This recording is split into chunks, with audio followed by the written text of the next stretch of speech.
Welcome to James. Today we're talking about introduction to HTML and we're talking about how to create HTML file. Creating an HTML file as .html.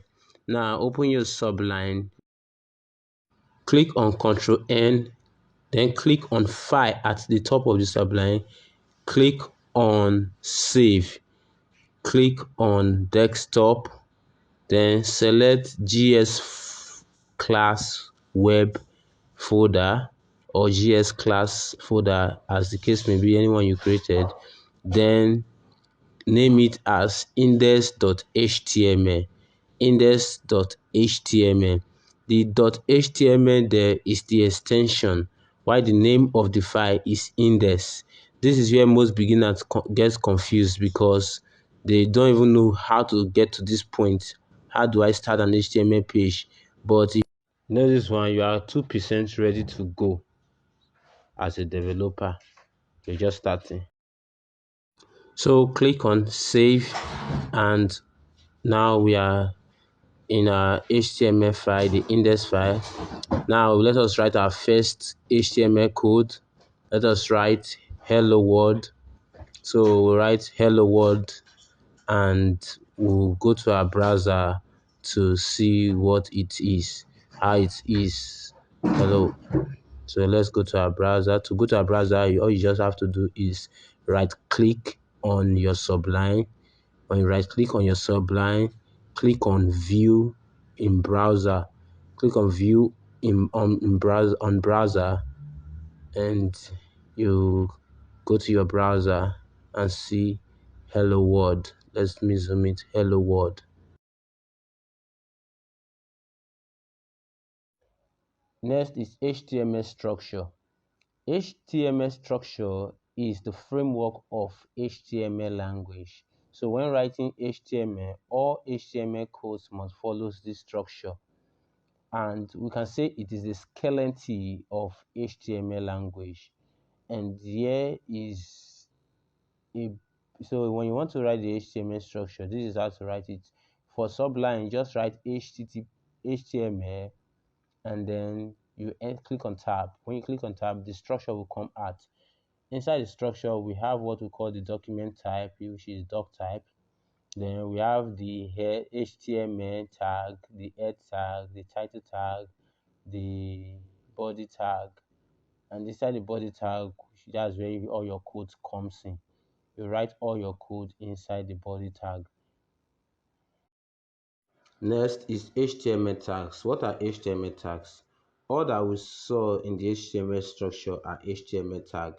For example, the doc type there, the head, the HTML title, body are all part of are all part of the HTML structure, but they are known as the HTML tag. They are the framework of the HTML language. Every web page must start with the HTML tag or HTML structure. You cannot neglect it. Now, we're going to look at HTML elements. HTML elements are what you need to build a web page. They are everything you see inside the web page. So, to write an HTML element, you have to start with the opening tag. So, you'll start with the opening tag name, then you put the content at the middle, then you put the closing tag at the ending. So the closing tag usually go with forward slash and the tag name.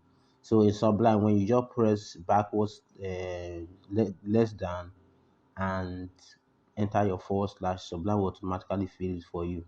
So that's how to write elements in HTML.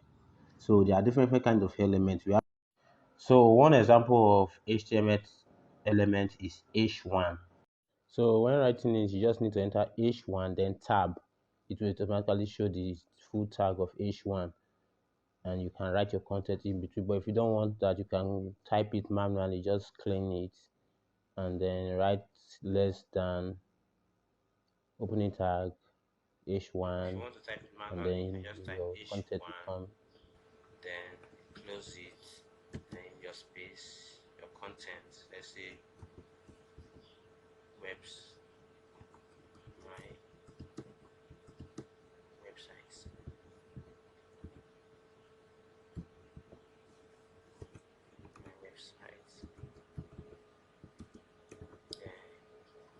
less than close forward slash close. So you press save. Now let's go to our browser and refresh my website. And it's on bold. If you notice it, that's because H1 document H1 tags, that tags, and they are displayed bolder. The reason they have bold font is because browser have default styling to style all HTML documents, so that they will, based on the tag name you enter, the browser will know what to do with the tag name you enter. So H1 are usually bold. So other H tags that you can use is H2 tag, H2, H3,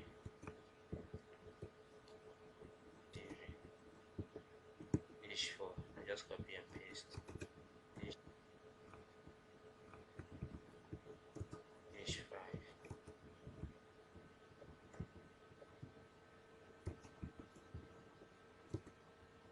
H6.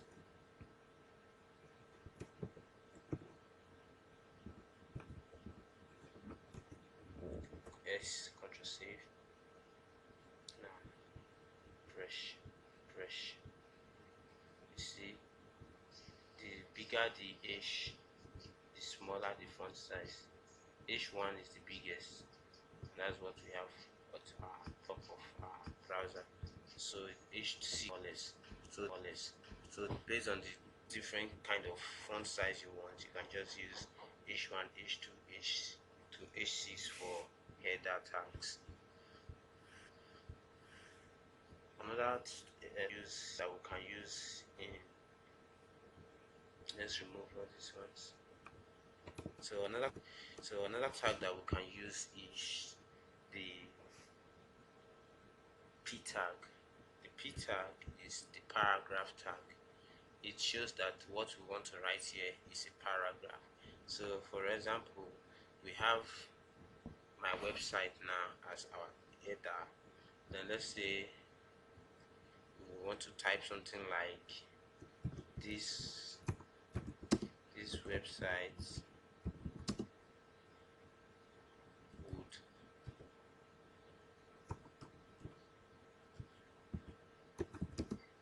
connect you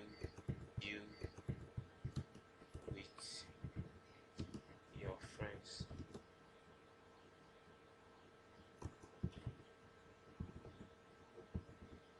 This website will connect you with your friends. You could save, Control S.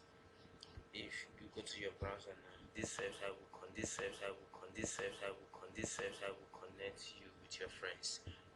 Paragraphs are P tags in a web page. So whenever you want to write something in a paragraph, you use P tag, a paragraph.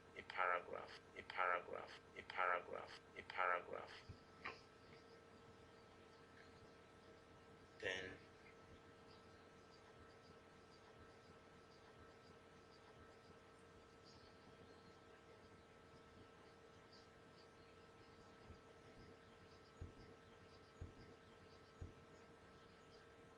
to hold blocks of HTML codes. For example, I can have multiple paragraphs inside a div. Let me just add this paragraph and put it inside a div. They are all blocks of code. I can write them inside the div to make browser to the browser. The browser shows them the same way, but to organize your files, you have to write them that way. In good practice, it is good to keep your codes clean and compact, or no unnecessary white space, so that the browser would not that it will affect the browser usage, but to keep your code clean is very important. So keep it. So that's for the div tag. The div tag is a block tag element. HTML has two type of elements. We have the block element and the inline element. A block element is an element that will go to the next line if you have multiple. For example, if you have more than one of them, they will go to the next line. You see this. This website will connect you to with your friends, and the next one and the next one, they all stayed under each other. That's because they are all block level elements. Block level elements will always go to the next line when you put them, but inline elements, they will all stay in one line even until they exhaust the full screen. That is when they will now go to the next line. But block level elements, they will go push down to the next line when you declare them. So like this P and this other P, you saw that they went to the next line. Even if, for example, you do it like this, let's say for example you declare another P tag like this, sorry, P paragraph tag, then you say is this is one, and then you go take another paragraph tag again, put it at the front without going to the next line, and say this is two, this is two. Both this is one and this is two will still go to their separate line. They will stay on the separate line. That's because they are block elements. Although you wrote them, you did write them on the same line, you will see that they will go to different line when the browser is showing them. That's because they are block level elements. Next, we'll go to inline elements. Inline elements are elements that will stay in a particular one. Inline elements are elements that will stay in one straight line until they exhaust the full screen, the full width of the screen, before they will go down to the next line. So even though you put them on this different line when writing the code, they will still stay on the same line. That's how the browser interprets it. So example of inline element is span. Yes, that's all for one class, so that the class will not be too boring, but we'll continue from span and inline level elements. Now, assignment I want you to do is go and look at all the HTML tag. There's a link in the description below. Please also subscribe to the channel.